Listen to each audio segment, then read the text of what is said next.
Greetings, welcome back to Black Bear News, where we are discussing abrupt climate change, which is absolutely the biggest story on the planet. Don't let the good folks at mainstream media fool you, or, mention this at the very end of the show.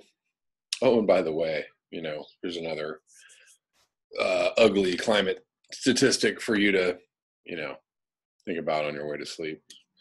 I want to talk today about the impending difficulty of farming.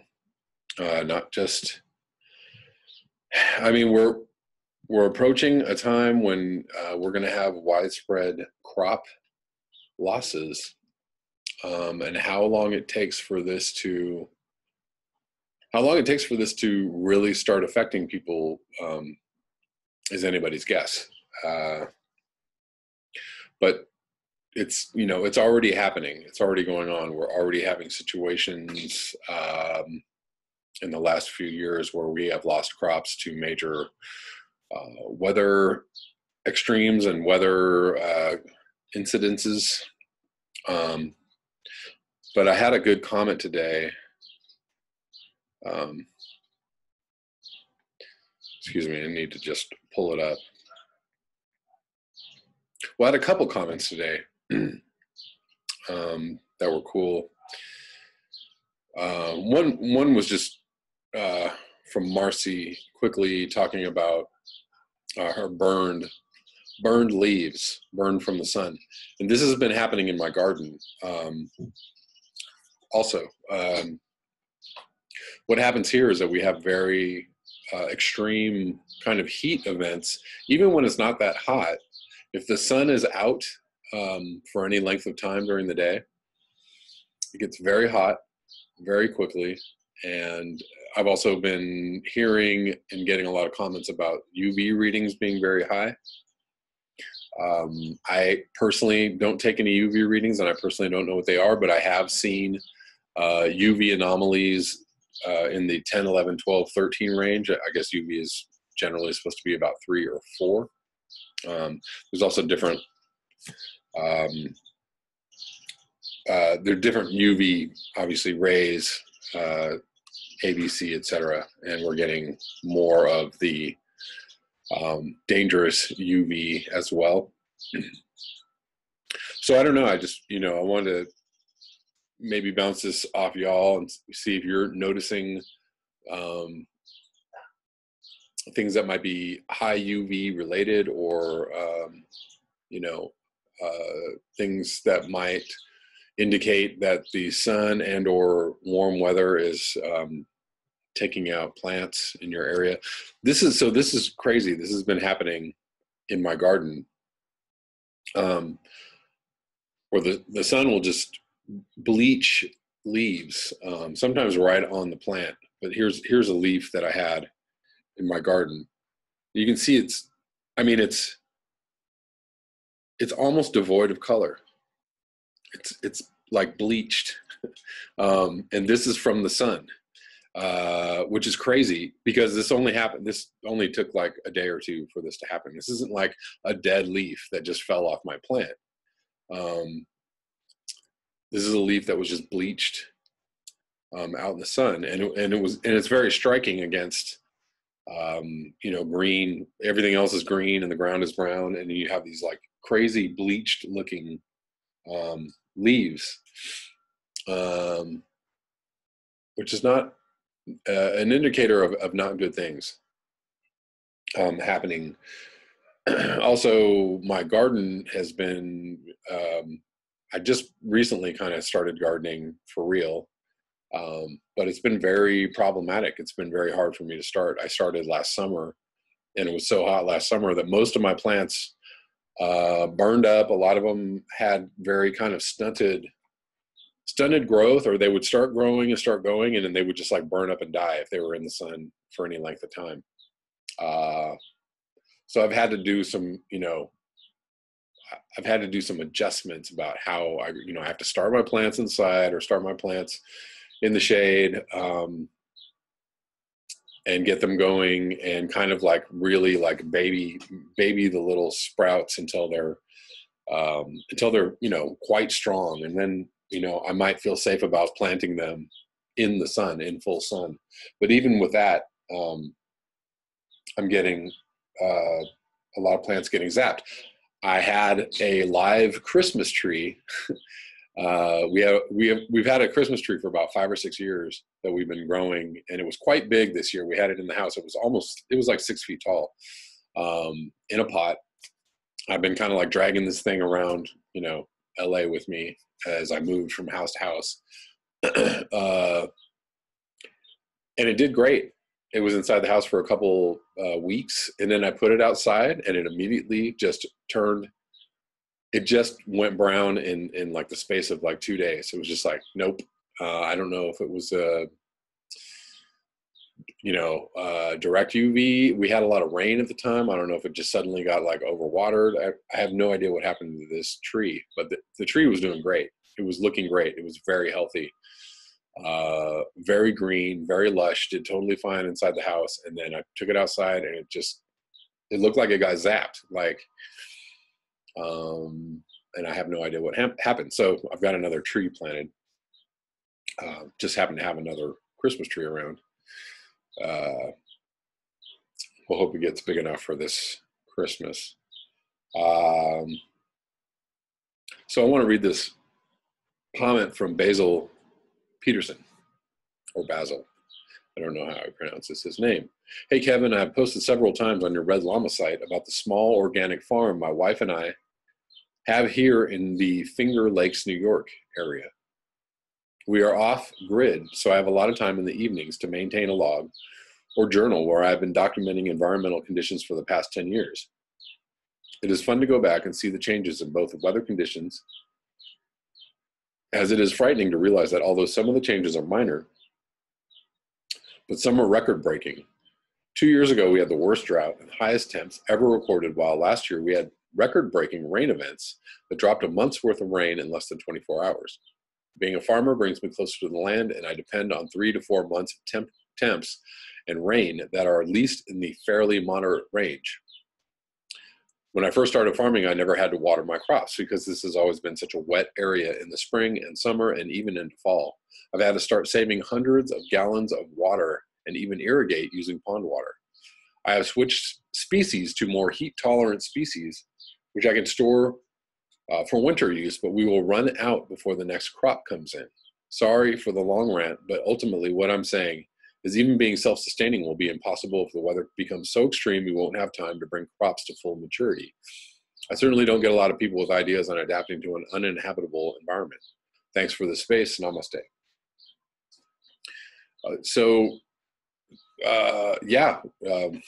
What do we do? If there's anything to do, what do we do about impending the impending inability to grow crops, because the weather extremes will be too extreme. We're going to have weather whiplashes and high UV and high, higher drought rates and, higher temperatures. And what is this going to do? What is this going to do to being able to grow crops for food? What do you do about that? What's the I don't know if the long-term answer, but the short-term answer, do you set up a grow environment? Do you set up a greenhouse? Do you set up an indoor, an indoor growing space with some grow lights, and so you can regulate the temperature and regulate your UV, and maybe have some solar panels going to help power the lights. I don't know what the answer is, but I'm wondering myself, because it's been kind of brutally difficult to get anything growing in my garden, and it's okay right now, but it's going to start getting really hot. We're going to hit the summertime temperatures, and I don't know how if my plants are going to last, if they're going to grow, if they're going to go to maturity. I don't know, what kind of harvest I'm going to get. I have no idea.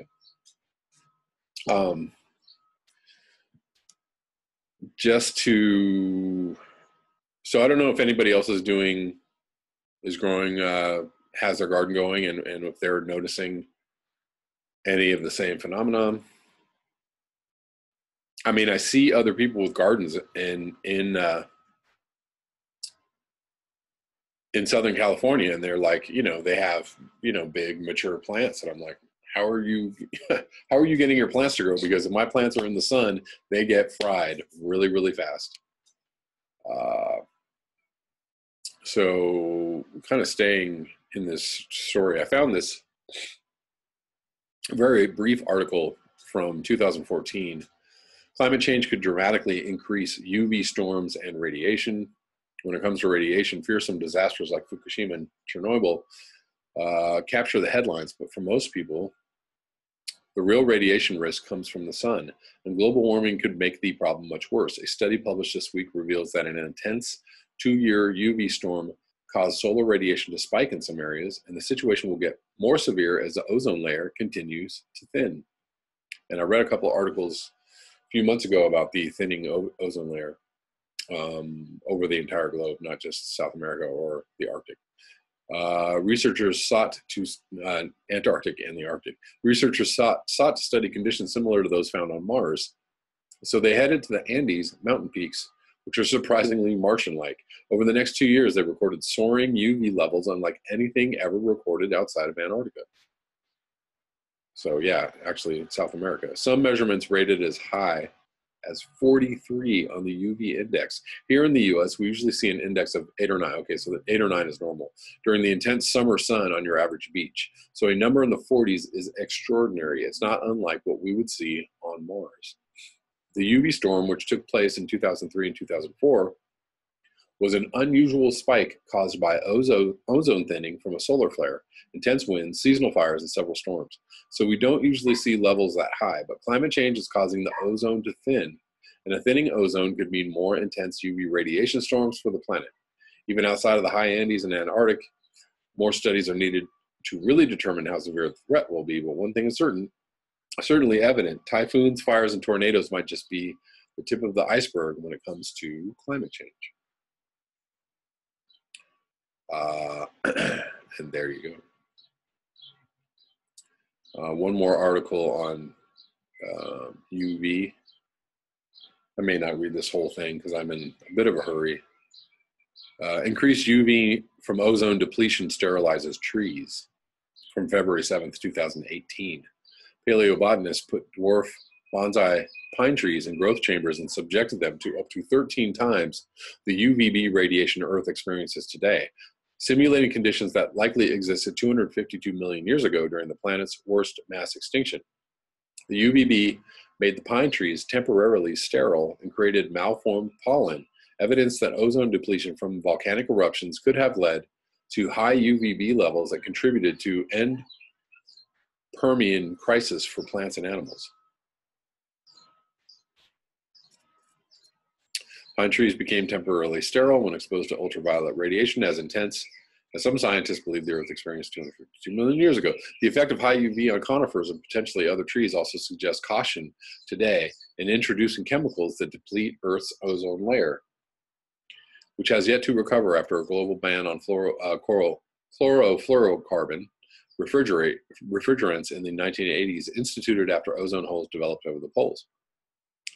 Some industrial chemicals also destroy atmospheric ozone, which is the planet's sunscreen, protecting all life from excessive UV rays, particularly UVB wavelengths that cause mutations in DNA. Results of the experiment, which was conducted by University of California, Berkeley graduate student Jeffrey Benka, will be published February 7th. During the end Permian crisis, the forests may have disappeared in part or fully because of increased UV exposure. With pulses of volcanic eruptions happening, we would expect pulsed ozone shield weakening, which may have led to forest declines previously observed in the fossil record.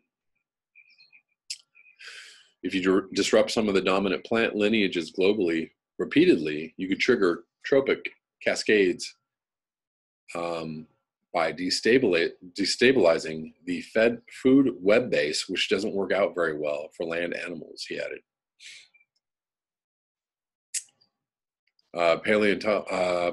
Paleontologists have come up with various kill scenarios for mass extinctions.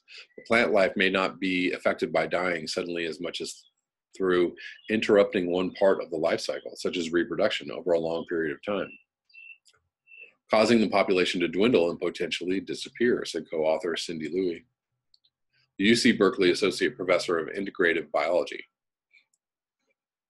Global biodiversity catastrophes are not about death, but about the pruning of evolutionary branches on the tree of life at a rate much higher than the sprouting of the new shoots. Well, isn't that poetic?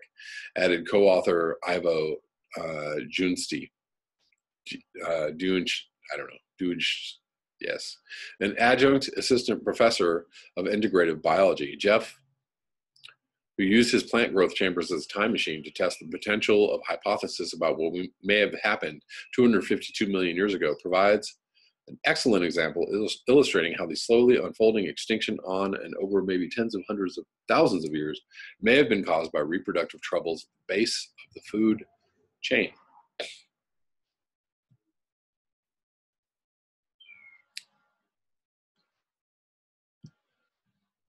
Yeah. I'm not going to read that whole article. I'm going to link it though below if you would like to read the whole thing. You can do it. One more article I'm going to touch on before I leave y'all. Global warming has changed the Great Barrier Reef forever, scientists say. April 18th from the Washington Post by Chris Mooney. 2 years after a long-lasting undersea heat wave scalded large sections of the Great Barrier Reef, scientists have found that because so many corals died, much of the reef has probably been altered forever. What we just experienced is one hell of a natural selection event, said Terry Hughes, director of the Australian Research Council Centre of Excellence for Coral Reef Studies at James Cook University in Queensland. Man, acronym that name or something, because that is a lot. In a notably blunt study in the journal Nature, laden with words like unprecedented, radical, and catastrophic, Hughes and 15 colleagues report that in 2016 alone, about 30% of the Great Barrier Reef's corals were lost, with the most severe damage in the isolated northern sector. In 2017, another ocean heat wave claimed another roughly 20% of corals. Hughes said, many corals died faster than expected and at a lower level of sustained heat than had been predicted to be deadly. The researchers add that since losses in certain species were very much greater than in others, the entire ecological identity of much of the reef system has probably changed. In particular, elaborate branching corals that provide key fish habitat are being replaced by bulky, less intricate, dome-shaped corals, Hughes said. Because it takes about 10 years for even the fastest growing corals to recover, the study warns that there is probably no reversing the sweeping change to the most damaged sectors of the world's largest barrier reef, not before yet another bleaching event occurs. Why not this year? That certainly doesn't mean the end of the reef as a whole. The South in particular escaped much of the bleaching 2016 and 2017, but it does mean that much of the reef will probably shift into new ecological state with a less diverse but more resilient set of corals. The 2016 marine heat wave has triggered the initial phase of that transition on the northernmost pristine region of the Great Barrier Reef, changing it forever as the intensity of global warming continues to escalate, reads the study. Written by scientists from numerous Australian institutions as well as the U.S. National Oceanic and Atmospheric Administration. In 2016 and 2017, the Great Barrier Reef was pummeled by 2 successive summers in which ocean temperatures far exceeded normal for key portions of the reef and stayed that way for a considerable time.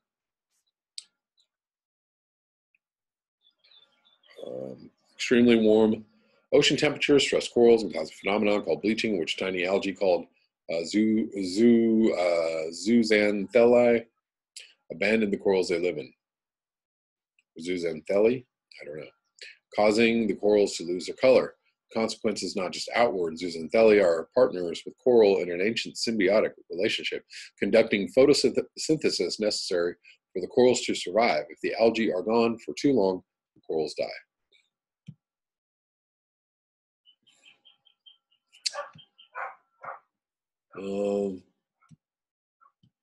I think that's about it, all I'm going to read for this article.